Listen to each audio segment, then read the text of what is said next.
Welcome, friends and family, to another episode of the Backdoor Cut Show, part of the Barn Burner Podcast Network. Thanks for following along with us on Periscope, on the_Barn Burner Twitter account, and also for subscribing to the Barn Burner Podcast Network on Apple Podcasts, Spotify, Stitcher, wherever you get your podcasts.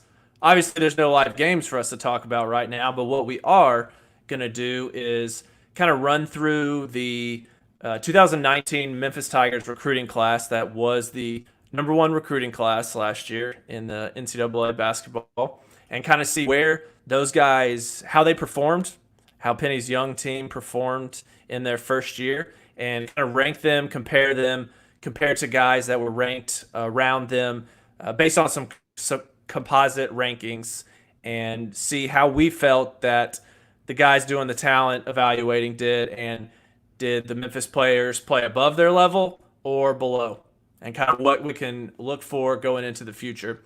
So I'm Zach, and tonight with me I have Mason and Subi. Subi's leads our theater and college hoops, so we brought an extra body on board to the heavy hitter. Brought him on board, the big knowledge over there. How are you guys doing? I'm good, man. I'm good. I appreciate you having me on first and foremost. It's funny you mentioned bringing another body in. Little did you guys know, one of my many nicknames growing up was the Body, El Cuerpo. So yeah, that's actually a Shark original. He invented that. But doing as well as one could possibly be doing right now. Yesterday should have been Final Four day. We should be gearing up for the national title game in Atlanta. But hanging in there, man. But like I said, appreciate you guys having me on. Damn, just think back to like October when James Wiseman was supposed to be leading us on this weekend, and we were supposed to be right there. But luckily for us, the season was canceled, so there is that. We kind of are saved that feeling of despair, if we didn't make it that far. So unfortunately, the circumstances still remain, and the country is still in crisis. So what else are we gonna do? But let's talk some hoops, man. We do have one thing that we want to shout out. Our chief getting engaged this weekend. Oh, yeah. So big shouts to the chief. Quarantine really engagement. Quarantine engagement brought a little joy to all of us, really. That was really exciting. So congrats to him. Incredible news for the chief. You had a kid this year, right? Right, Zach? And so a lot of noteworthy big items happening this past year. But yes, hug for the chief. Virtual distant hug and in spirit only. We cannot give physical hugs in this climate, but good for the chief. Yeah, I don't know if he hadn't said if it's going to be like a podcast wedding. I don't know how that's going to work out yet. And he's just defying the experts. All the experts are talking about divorce rates during this time spiking, and the Chiefs just going out there and getting engaged, like throwing it right in their face. So typical move from our boy Sam. Absolutely. But so bring some positivity into everyone's evening tonight. All right, Mason, you want to get started? All right. So like you said, we're going to dive into the Memphis recruits or freshmen who have now completed their freshman season, state where they were ranked according to 24/7's composite ranking, list off the players who were ranked 5 spots ahead of them and 5 spots below them, and we're going to see how they fared. So first up, we got Precious Achua. Really the crown jewel of this recruiting class when it was all said and done. I think he even outperformed any expectations we had for him coming in. He played 31 games, averaged 30 minutes a game, 16 points, 11 rebounds, and 1 assist. And when Precious came to Memphis, he wanted to be that small forward type guy. And I think Penny and Mike Miller really told him, like, that's dumb. Like, if you're going to make it at the next level, you're going to be this small ball, big type player. And he really embraced it. Maybe you said Bam Adebayo before, Zach. It's that kind of point forward guy who can do it all. But his biggest thing was his motor. And he really showed that off this year. And I hate that he didn't have a chance to show it in the conference tournaments and so on. But coming off of his senior year in high school, Precious was ranked 15th in the nation. So the guys ahead of him coming in at 10th was Tyrese Maxey from Kentucky, who had a pretty solid year. He averaged almost 35 minutes a game, 14 points, 4.5 boards, and 3 assists. So really solid guy on a good team. Then he had Khalil Whitney was 11, Matthew Hurt was 12, Josh Green at 13 from Arizona, Sub's boy.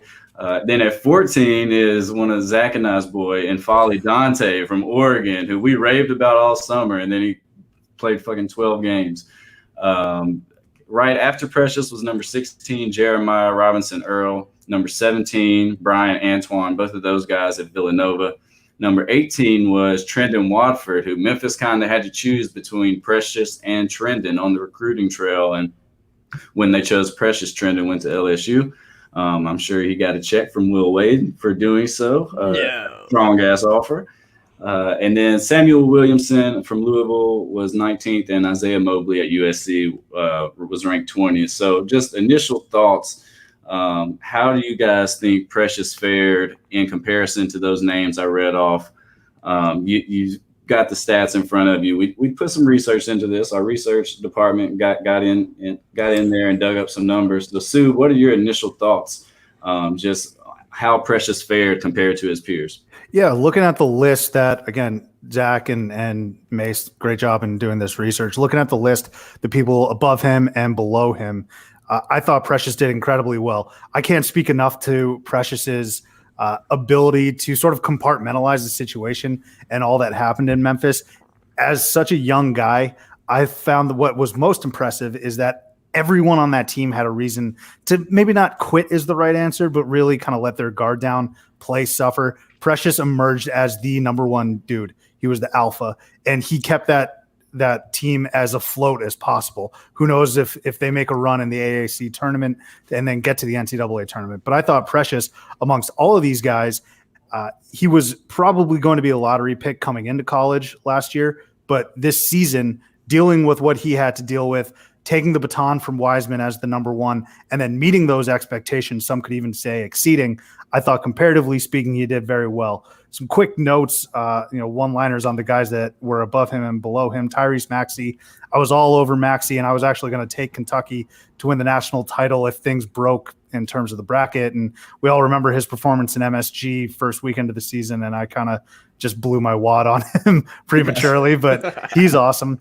Khalil Whitney, he didn't see much playing time, I think 12 minutes a game, and he's already out from Kentucky. Matthew Hurt, he was really good actually for Duke, and I think he would have been one of those great integral players. But amongst those three right there, I don't think any of them played better than Precious. Josh Green, solid season, but I think still a little bit underwhelming, especially considering people were saying he was the next Ben Simmons. Kind of crazy.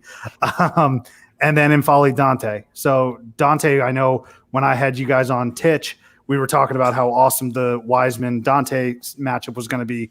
And we got fucking neither of them, I think. And so that was really disappointing. But I'll chalk it up to injuries for Dante. But again, I don't think any of those guys had better years than Precious. Jeremiah Robinson Earl was really good for a really good team. Antoine didn't get much minutes for Villanova. Trendon Watford, LSU was kind of up and down. But I think the only one that was pretty comparable to Precious's year was Jeremiah Robinson Earl, and that's good company to be in. Yeah, both of those guys have, Precious did average a double-double at 15 and 10. Robinson Earl with 10 and 9. Maxey and Hurt, they both had really good seasons along with Green. But I would definitely say out of that group of guys, still kind of rises to the top in that group. And like you mentioned, he was the alpha on Memphis. Yes, they were probably outside of the bubble type team, but with a very inexperienced roster. And he really showed that. I mean, he's a very, very versatile player. I think that he's just going to continue to grow because he's pretty raw and unrefined at this point. But his ability to guard every position pretty much. And he, out of this group, he didn't even have the most minutes. He's about 1/4 in minutes, but led them all in scoring. And pretty much around the rim, he owned it on both sides of the floor. So I think that you have to at least put him in this 10 through 20 category in probably at least the top 3. So I think that, him being a top 15 guy coming in seems, fairly appropriate. Yeah, and I guess the one thing that you may select Tyrese Maxey over Precious for, as we saw many times, was Precious can't create a shot when you need a bucket. He's more of a role player, dive into the rim, throw him the oop.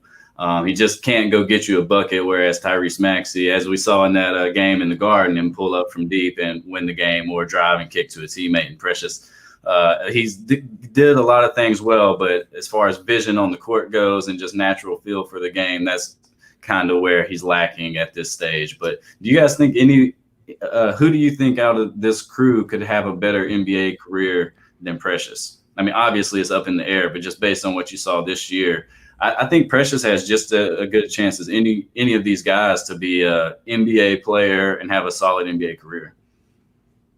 Yeah, I think if you're translating what they did in college to the NBA, then I think that's definitely a fair assessment, because he can play. He's going to be put in that small ball 5 role, and he really, that isn't what he wanted to play. He kept saying that, but really that's what he needs to excel at the next level, I think, to be a really valuable player on a team. And I think he can do that. I think he can slide in there pretty easily. Yeah, I agree. I think Precious actually has probably a top 2 shot amongst all these other guys for best NBA career. Dante is someone that I'd keep my eye on, but I'm really hesitant on that because just last year we have an example of Bol, supremely talented but injury-riddled Oregon big, and Denver's taken a chance on him. We haven't really seen it pay off just yet, but of course it's still very, very early in his career. But Dante, I think, is a guy that could very well make a splash in the NBA. But again, Achua taking on the role and responsibility that he did, I think he shot up even higher than whatever he was expected to be, let's say, in the offseason.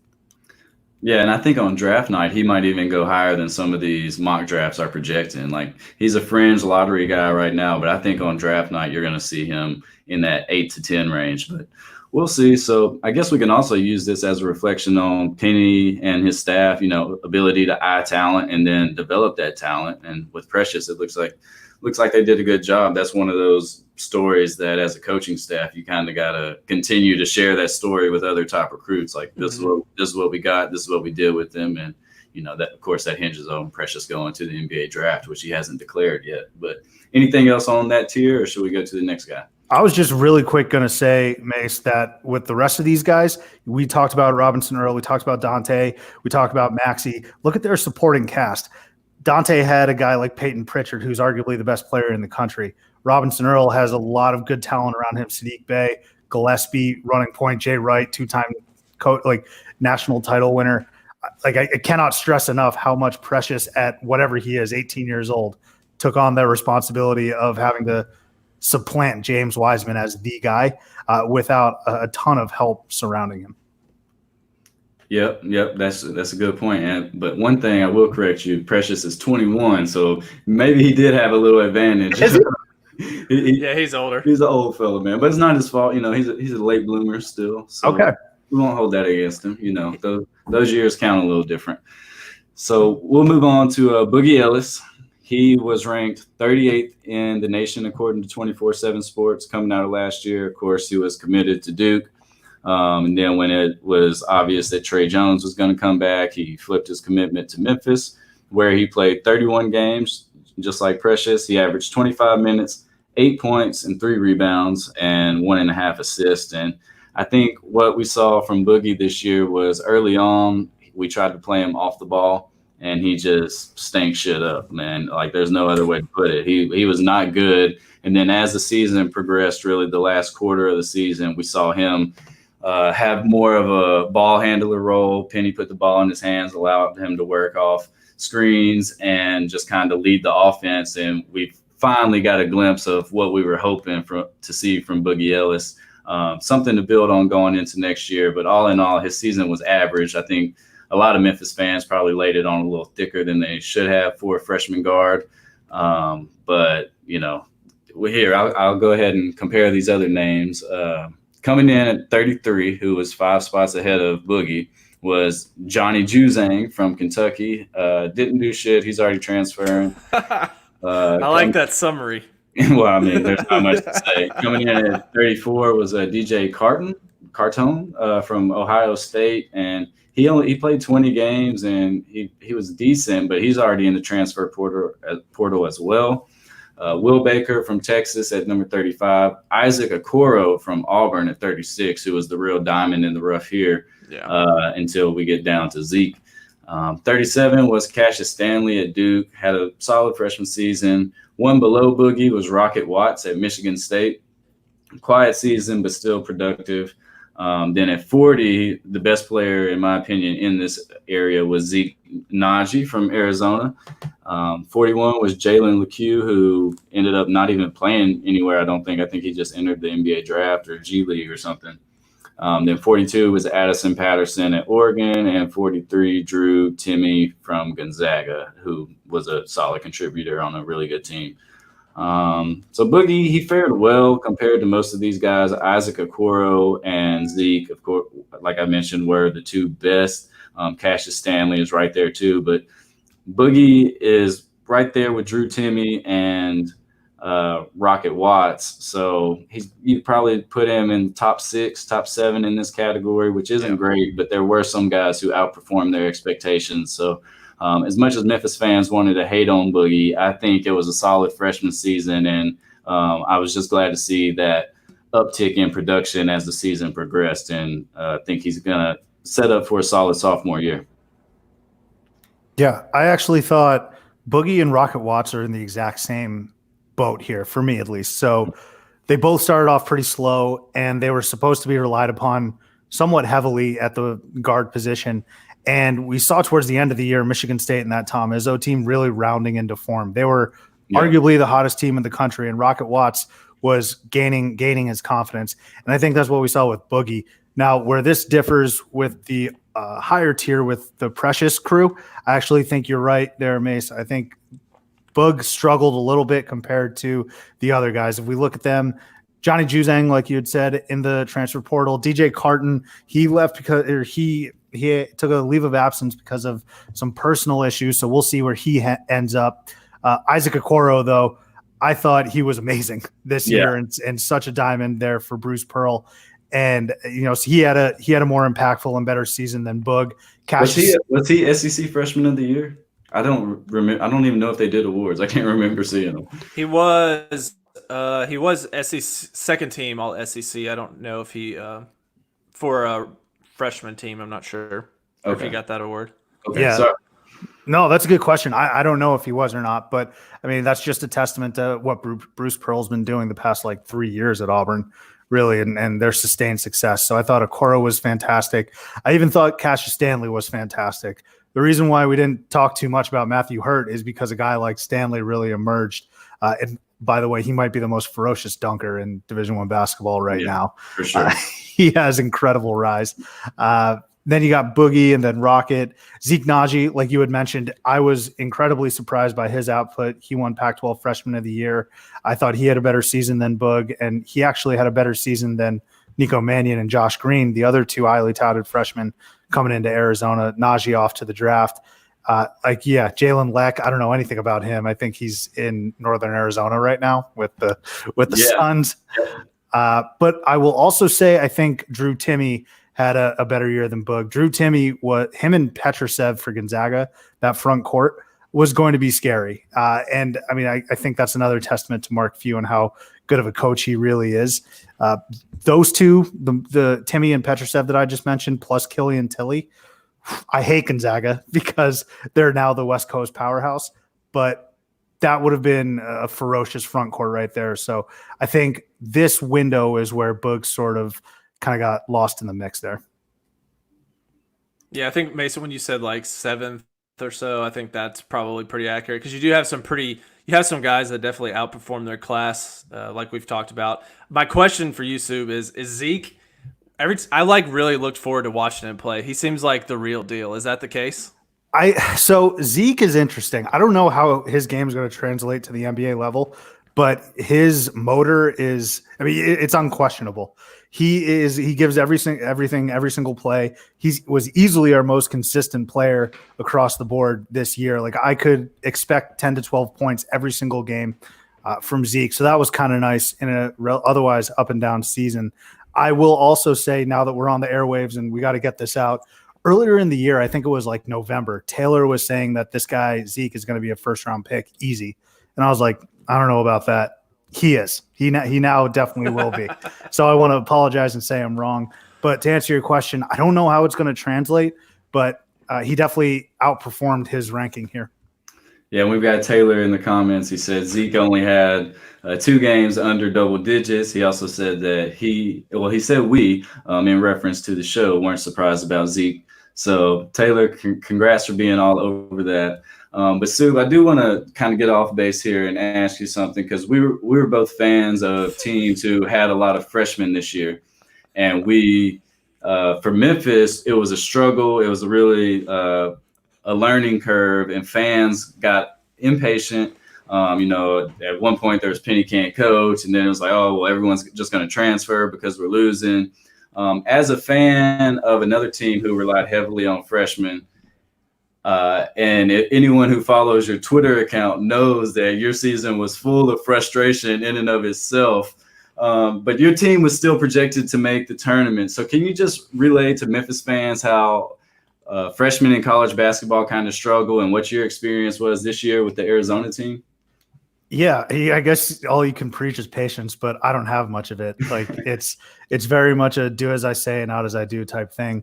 And I think that'll just come with, I think it really has everything to do with managing expectations. So Arizona and Sean Miller, he's been to the Elite Eight. He just can't break through to the Final Four. And I think once an amazing freshman like DeAndre Ayton came and they lost to Buffalo, questions started emerging. Like, is this the right man for the job? As it pertains to Memphis, I think what Penny's done already is really impressive. And I think it will take some time, and it's tough. The thing that I would recommend the most is don't get hyped in the offseason. Until like you see these guys play a month and a half of basketball, there's no point in getting too high or too low on your recruiting class. I didn't give a shit about Zeke Naji. I was all over Nico Mannion and Josh Green. Same thing with previous years. Biggest advice I would give is do not get too high or too low on recruits, unless I guess it's a Wiseman. Like, he's clearly amazing, but that's the biggest advice I would give. Yeah, and I guess the situations are different because, like you mentioned, you've got a coach who's been around for a while. You had your chances to make some runs, and whereas Memphis is kind of cobbling shit back together. But anytime you bring in the number one recruiting class, there's high expectations, and it doesn't help when the coach is saying we're looking for a national championship as much as the fan base loves it. Okay, I just wanted to reiterate to Memphis fans that, freshmen, just because you have a great freshman class doesn't mean you're going to win, 28 games and only lose 2 or 3. It's just not the reality. Not every year, at least. No, it's not. You hit the nail on the head. And I would even preach, and this is more of a coaching thing. You look at some of the Final Four and national title winners of recent memory. A lot of them are like 3-year, 2-year guys that have been through the ringer, have been through disappointments. Look at Virginia, Kyle Guy, even Texas Tech. You look at a guy like Davide Moretti, who somehow is still there, right? Like, I mean, I know Jarrett Culver was their best player for Tech, but look at some of these recent national title winners. Villanova, fucking Jalen Brunson has 2 under his belt, right? Yeah. DiVincenzo, I think, was a sophomore. You got to, there really is something to be said, and Rothstein tweets this. There is something to be said about veteran leadership. And a veteran can just be a sophomore. The difference between a sophomore's experience and a freshman's experience, I think, is huge. Yeah, anything? No, y'all hit it good. I think that this bucket of guys from the 33 to 43 had the bet, or out of the ones that we looked at or will look at, had like the most guys that could have probably been top 25 guys that maybe were a little underranked. Just a little observation from there. I know we're picking nits when we get to that, but there were some really good guys like Okoro, Najee stuck in there that surprised some folks this year. Going on to our next group. So here at Memphis actually had a couple guys that were really closely ranked. So DJ Jeffries was 52nd and Lester Quinones was 58. So a lot of the guys in their brackets overlap. So going from 47th, we got Davion Harmon from Oklahoma. He played in 31 games, averaged 7 points.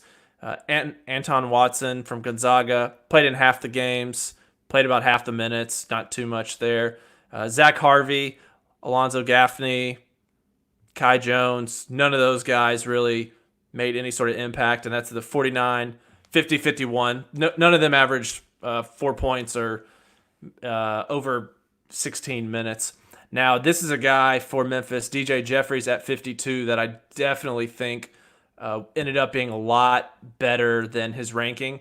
He was towards, after Wiseman, and even when Wiseman was there, he could have been the second best player in a lot of situations with or without Precious on the floor. DJ definitely commanded a presence, and it was a shame that his season got cut short by injury because he was averaging 10 and 4. I think he was, for a little bit, the leading scorer for Memphis when after Wiseman had left, before Precious really kicked it into that next gear. So he's in there at 52nd. Jalen Wilson from Kansas at 53. He played in 2 games. Harlan Beverly, he played in 31 games. None of these guys that I'm about to list. Aiden, I don't know how to say that one. Eganhon? What's that one? I No idea. did zero idea. Okay. That's why I'm good. on mute. That makes me feel better. Casey Morsel, Justin Moore, finally a guy averaging in double figures with 11. And then Quinones, ranked at 58, coming in over 10 points a game. And then you have a bunch of other guys that you pretty much didn't see the court. Outside of, I take that back, we got Romeo Weems at 62. He played 30 minutes a game, averaged 8 points a game. But really, in this whole bucket from 47 to 64, only 3 guys averaged in double figure scoring, and 2 of them were Tigers in Jeffries and Quinones. What are your thoughts on this group? Yeah, I think this is actually where Penny should get a lot of credit for finding Jeffries and Quinones and producing the way that they were able to produce. So he's gonna get the love for finding Wiseman and also Achua. But I think the great measure of a coach's recruiting ability is finding guys in the 50 to 60, even 40 range, and getting them to play as well as they were. They're not going to be national players of the year or anything like that. And I'm sure you guys are completely over the Quinones shorts question. Even I asked it. But I think these 2 guys, Jeffries and Quinones, and you had mentioned Jeffries' injury, they definitely were the best amongst this group right here.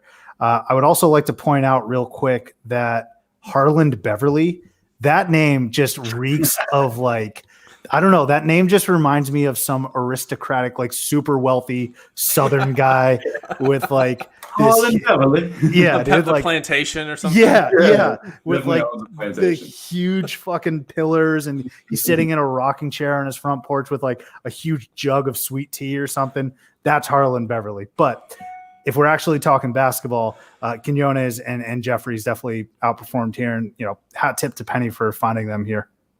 And how about the kid from Villanova, Justin Moore? How was he for them? How did he fit into a team that was pretty good? Yeah, I don't think it's tough, man, being a guard. I think Justin Moore was a guard, right? For Your guess is as good as mine. Let's see if Zach's got some notes on him. I can look. Justin Moore. Moore stepped on the court for Villanova and made an immediate impact. Though he was the 3rd highest rated freshman for Jay Wright, Moore played the 3rd most minutes on the Wildcats roster and averaged 11 points and 3 boards, shooting 40% from 3 on 5 attempts per game. Yeah. So I thought he fit in very well, actually. And it's tough being a freshman getting into that Nova system. You guys remember Javon Quinterly? He's down in Alabama right now. He was a stud coming out of New Jersey, originally committed to Villanova last year. He barely saw the court. So if you're able to gain Jay Wright's trust and then put an impact like that, especially at the guard position at Villanova, which has been so monumentally great with guys like Brunson, with guys like Gillespie now, Archie Diacono. I mean, if he's able to bring production as a freshman, I actually think he's going to be scary good for years to come. And he very well could be, and this is high praise. I don't want to heap this on him right now, but I wouldn't be surprised if by senior year we're talking about him like a Miles Powell type guy in the Big East.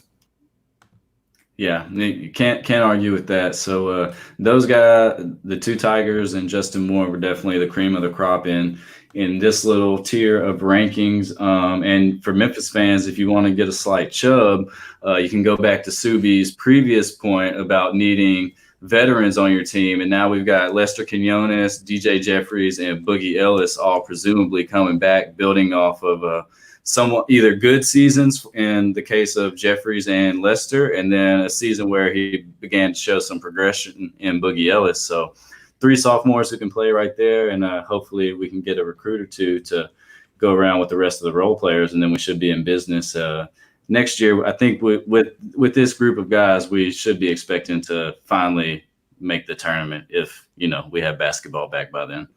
Well, and like it should go without saying, but just having seniors, juniors, and sophomores isn't enough. They've had to play with each other, develop a culture with each other, go through battles with each other. So it's not just enough to get a redshirt junior as a transfer or anything like that. What you mentioned is important, that these guys have gone through the rigors and the battles on and off the court this freshman year. They should be poised for next year. And then I think, it is a confidence thing, right? A guy like Boogie Ellis should be like, fuck, man, I was recruited by Duke, okay, to play in the ACC. I think I can take these guys in the AAC. I should be able to step up my playing ability. So, Zach, you got thoughts on that tier of players? Yeah, just kind of piggybacking on what you guys said, you don't always have to recruit at the highest level if you're able to keep some of these guys and develop them over time. And that's where you get really good value, really good bang for your buck when you're recruiting these guys that are not going to be leaving after a year or two. They need several years to marinate in college, improve their game. And that's what helps your program, builds that consistency, builds that maturity, and toughens everyone up and gives them some guidance to the future. So to me, I mean, some schools have had success, with the one and dones. I think it's still good to have some of those. I mean, there's no way you can say it's bad if you recruited James Wiseman. Like that's incredible. You still want to get those guys, but you're also going to need those veteran guards who are going to be able to calm everyone down when your 18-year-old superstar is getting frustrated for the first time in his life when he can't walk all over everyone on the court. So that's hopefully what these guys are able to bring. And yeah, it was a very strange year between injuries and a lot of off the court drama. But some terrible performances, terrible losses. I like the one at Tulsa, which made me want to not podcast for like a month. But they fought back. The guys, they really did fight back and gave us some hope. Had us talking tournament at least towards the end of the season. Zach, I'm really sorry. Go ahead. No, you got it. I was just going to say, I'm really glad you mentioned that point about them being 18 years old and the pressure on. Doesn't matter if you're able to drop 25 in Cincinnati in December. I want a guy that's able to get the ball inbounds, bring it up over half court in an Elite Eight game when the fans are going insane. I want a guy like Miles Powell or Peyton Pritchard to do that. I did have a question for both of you guys, though. So of these three, Jeffries, Quinones, and Boogie Ellis, who are you looking, or who do you expect to make the biggest leap? And it's still super early now in the offseason, but who are you expecting to make the biggest leap come next year? For me, it's DJ Jeffries. I think he's got the game. He can take you off the bounce. He's got the size to post up smaller defenders. I think he could really be a guy that we're talking about going in the lottery of next year's draft. So I'm expecting him to do big things. But I also think Boogie could obviously, he wasn't great this year, so he's got a lot more room to grow. DJ kind of planted the seeds of I can be a really good college basketball player, whereas Boogie did not. So maybe from that standpoint, Boogie has more room to grow, but I think DJ Jeffries will be more relied on to carry the team, unless we get Jalen Green, of course. Yeah, I think out of those three guys, DJ is definitely the best player, the one that I'm going to turn to in any situation. But Boogie has the most, like Mason mentioned, the most ceiling, or he's furthest away from his ceiling, I think, than those three guys. So he really could, he didn't really shoot the ball consistently this year. He only had a couple games where he shot well, and that was, at least the hype of him coming in was that he was going to be a great shooter. And we just didn't really see that this year. So if he can bring that part of his game and keep the defense, then I think he could really make, the most incremental leap compared to where he's at now. DJ really, he was already showed a lot of spurts of brilliance, a lot more than Boogie and Quinones did on a consistent basis. So we pretty much said the same thing, I think, Mason. Yeah, well, I mean, that sounds about right. That's normal. I'll be looking forward to it then. All right, so that's the top 4 recruits from the Tigers who played, obviously excluding Wiseman, who only played 3 games. And then we get into Malcolm Dandridge and Damian Ball. Malcolm was ranked 106, and Ball was ranked 115. Of course, Malco was out until late December with coming off an ACL injury. He only played in 24 games, averaged about 13 minutes, 3.5 points, 3 rebounds. And honestly, most of the season, he looked like he was just trying to get his legs back. He did not look explosive like he did at East in high school. And at this point, I'm just hoping he can get back to what he was. He seems like a guy who will work hard, especially to play for the hometown team. So I don't see him, changing the game too much. I see him being a solid role player moving forward. And a 4-year guy. And then Ball is someone who we all got tricked into believing could make the jump to the NBA this year after they played the hotel staff in the Bahamas. And, I mean. That couldn't have been put better, Mason. That couldn't have been put better. And again, we got to take it into a vacuum. I mean, this is the 115th ranked kid coming out of high school, a freshman who, in an ideal world, probably both of these guys would have redshirted. But he averaged 21 minutes, just 4 points, 3.5 rebounds, and 3 assists. So, but I mean, just offensively, he was not a threat. So I'm just going to read off the names of the guys who are ranked 101 to 120. And y'all, once I do that, y'all can kind of hit on guys who you thought played well or didn't play well. Well, obviously, we'll just go with I'm just going to read these names off because these Mick Ultras are starting to get to my head, I think. At 101, we got Josh Nickelberry from Louisville, didn't really play. 102, Jalen Cone, Virginia Tech. 103, Tumani Kamara at Georgia, part of their good recruiting class down there with Anthony Edwards. 104, we had Jalen Forbes from Alabama, only played about 10 minutes a game. 105, Jalen Gaffney from UConn. Then it was Malco. 107 is Jaden Shackelford from Alabama, and he got buckets. 108 was Alamir Dawes from Clemson. 109 was Tyrell Terry at Stanford, who is arguably the best player in this tier, sub 100 guys. 110, Robbie Baran, Northwestern. 111, Dante Allen, Kentucky, who was hampered by ACL injury, did not appear. Cole Bahama at Michigan. Rylan Jones from Utah had a solid year. 114, Franz Wagner from Michigan, another guy who had a really good year. Then it was Damian Baugh. Then Tyrell Jones from Auburn, Gerald Drumgoole from Pitt, and Jalen House, Arizona State, Demir Bishop, Xavier, and Jalen Williams, Auburn. Sue, we don't recognize most of those names. Were any of those guys good? No, I'll tell you what, man. I'm going to keep it 100% honest with you guys. What I like to do, and we mentioned this when we first launched, it was Titch was supposed to be a podcast where we just give you what we think and we joke around. We're not going to get so deep into the analytics. We don't know a bunch of these crazy names. And that's the case here. I actually don't know a lot of these names, man. And so while my Twitter says, theater in fucking Ogden, like random place, I try and give every team some love. I hate to break it to you guys and every listener, I don't know 100% some of these names. So what I'll do is mention a couple, and actually they're highlighted here beautifully. So Jaden Shackelford, like you had mentioned it at Bama, I thought this was a great get for Nate Oates and what he's building down there in Tuscaloosa. And I'd watch out if I were Auburn. They're easily the best team in that state right now. But Nate Oates can coach, and I think Bama will be contesting them in some games here shortly in the next coming years. Tyrell Terry, a lot of people forgot that Stanford was red hot in the beginning of the year. Jared Haas was front runner for Pac-12 Coach of the Year, and then I think they kind of remembered that they were Stanford. But that's how you sort of build success in a program is you string together not just a couple weeks of good basketball, but a couple months. And Terry was definitely integral in doing so. And people forget that Stanford can get some players. Last year they had Casey Okpala, who I think went top 15 to the in the draft. So Stanford has some dudes. And then Franz Wagner, we know his older brother Mo, who played in the national title game. Franz had a really good year for Michigan.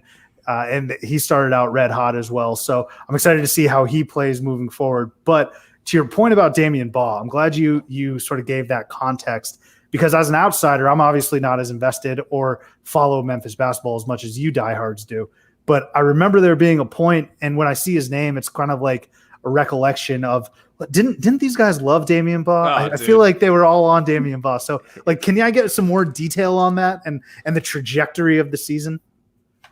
Dude, he's really athletic. He's a long guard, and he came in who's going to be like the underdog guy, the guy who's going to surprise everyone.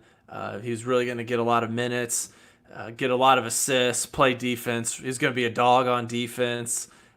And he did these things occasionally, but not consistently at all. And we are really reminded when looking at this sheet that we have in front of us and how he compared to the rest of the guys in this area that he pretty much finished, he was appropriately ranked. There's no way he was not he was not underranked. We'll say that much. And just to piggyback off that, I mean, he wasn't even coming out of high school. He was coming off a prep school year, and a sub 100 guy. But we go down to the Bahamas, and he's doing all these drills just before the Bahamas, and the coaching staff is saying he might be the best guy in this class. He might be our crown jewel. So his play at the Bahamas, as I mentioned, they were literally playing the hotel staff and the restaurant staff in some of these games. Shit went crazy. They were supposed to play some pro teams, and it's the Bahamas. Drug transactions go wrong down there all the time. Nothing different. And so he's getting steals and dunking, and he steals the point guard spot. And I think the main problem with how he started this season and ultimately how he finished was he's not a point guard. He can't really dribble and pass at the same time. He's a good slasher. He's a great on-ball defender. But just a raw prospect. And as I mentioned, if he could have redshirted this year, I think that would have been best for him. Not to take anything away from Baugh or what he can bring to the table in the future. He still can be a really good college guard. But one, I don't think it should be with the ball in his hands. And two, I just think we bought into the hype, which Memphis fans do all the time. Yeah. Hey, man, look, don't beat yourself up too much over that. That's what college basketball fandom's supposed to be about, and that's what people do.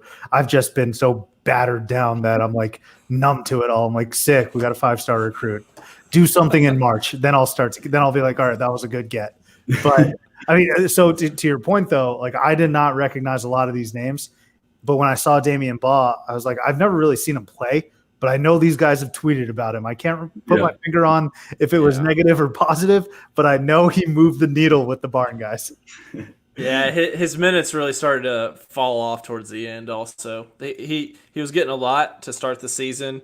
We were starting 5 freshmen and doing all that, and then his minutes really, I think it kind of rose to the surface that he's not quite ready for this level of competition.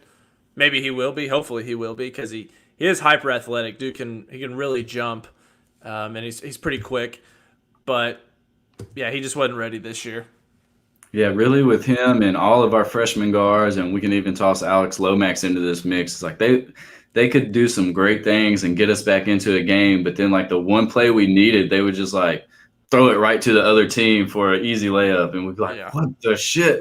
You just completely blanked out in the most crucial moment of the game, and then that's how we end up losing a lot of games, just shitty turnovers, due to youth or just not being ready for the moment or whatever that may be. But Ball was in that category of he might nut up and just hand the other team the ball. Well, let me give you a little bit of positivity here in the spin zone. Is if there was 1 year to get all those mistakes out, it's this year, because the season was literally worthless. So they got those mistakes out. Hopefully they'll learn from it starting next year, because I'll be damned if there's no tournament next year. Yeah, we don't even joke about that right now. But yeah, I mean, at least with Ball and Malco, we did see at least at some point some positive signs. There were we have some positives to take away, and we can project what they may become. We're not just like, damn, these dudes suck. Like they'll never play for us ever again, which with some of Tubby's players, we had that problem. And sometimes you have that with even guys who aren't sub 100 recruits. So that is a positive as well. Yeah, you could definitely see a role with them down the line on a good team. I definitely wouldn't discount them for that. Yeah, I mean, I think Ball took the ball away from somebody on Tennessee to lead to one of our baskets to get the lead in that game. So he made some big plays. All of these freshmen that we have talked about, like we've said over and over again, got thrown into the fire because we had no upperclassmen. They had to learn how to play together. They had to learn how to win. They had to learn how to lose, and they did their fair share of both. And honestly, I think if we evaluate this team coming into the season without James Wiseman, one, expectations obviously aren't an Elite Eight run, Final Four run. It's probably more, let's hope that they make the tournament. So I think all in all, these guys all play decent. Obviously, some of them can improve. But if you're a Memphis fan, I think the future's bright, and there's no reason to hang your head about how these guys perform this season. Or even if you're one of these players listening, like they did what they were supposed to as freshmen, and now it's time to build on that. Yeah, I agree with that 100%. And I think that the whole suspension middle of the season, throwing that wrench and having young kids have to pivot. Penny, this was pretty much his first time as a head coach dealing with adversity, having him to pivot. If you gave me this roster preseason set, you knew James Wiseman was not playing. He's not part of the equation. If you gave me this roster, I would still expect an NCAA tournament berth, but they were right there on the outside looking in. I think if they win their conference tournament, obviously they'd be in. That's the only way I think Memphis would have been in. But that's pretty damn good given the circumstances that they were put through. Yeah, and then obviously Jeffries got injured and missed a game where they lost to before his injury. So a tough season, but, adversity builds character. So fuck it.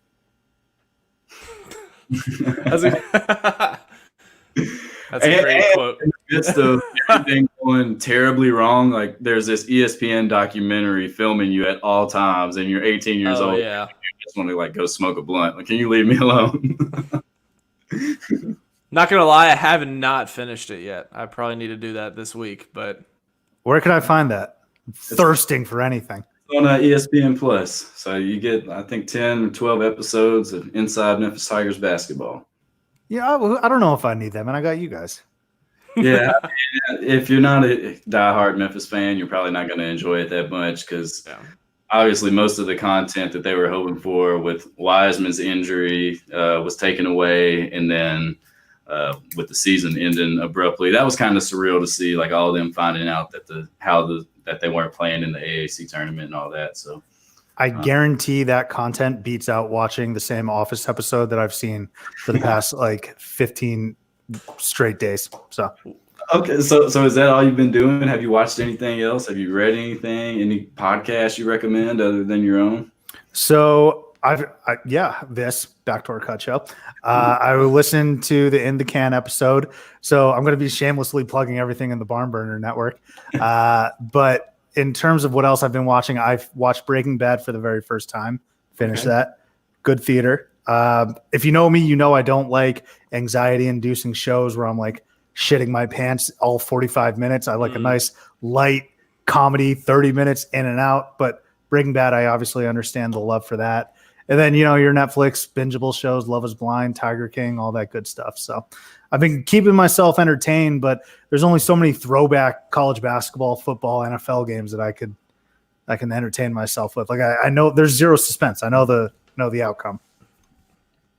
Yep. The one thing that continues to get me is the Kobe farewell game when he scored 60. But other than that, I'm getting tired of these reruns. Old sports. It is nice to see, Jordan every now and then because we don't see those as much. So when you catch a good one of those, but we got that doc to look forward to. April 19th. I can't wait. Zach, what about you? What you been watching or reading or listening to? Mostly been reading. So I finished the first Harry Potter book. Oh shit! I forgot about. Yeah, begun my saga through the Harry Potter series. I Are you like drinking Mountain Dews and eating Reese's while you're doing it too? No, nothing that hardcore. I'm not that dedicated to it. Well, I mean, it's like a middle school read, so I'm just wondering how deep you're diving in. Medium. I'm wading in. Okay. I don't know.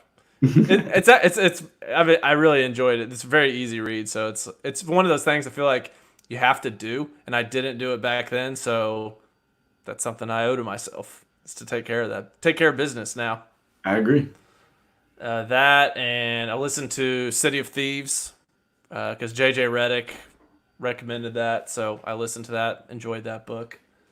That's most of my recent reads. I am trying to catch up on Ozark. I'm on season 2 still, so I got a ways to go. I know season 3. There's a lot of hype surrounding that. I'm right there with you. I'm on like episode 5 of season 1, so I'm coming up behind you and gonna embark on this Ozark adventure and hopefully finish it within the next week or so. Another show I watched was Godfather of Harlem about Bumpy Johnson and OG in Harlem.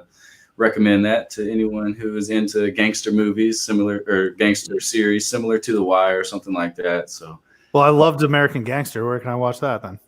It's on Epix, but it was on demand on my television, so I don't know I'm sure it's streaming on like Amazon Prime or something. Beautiful.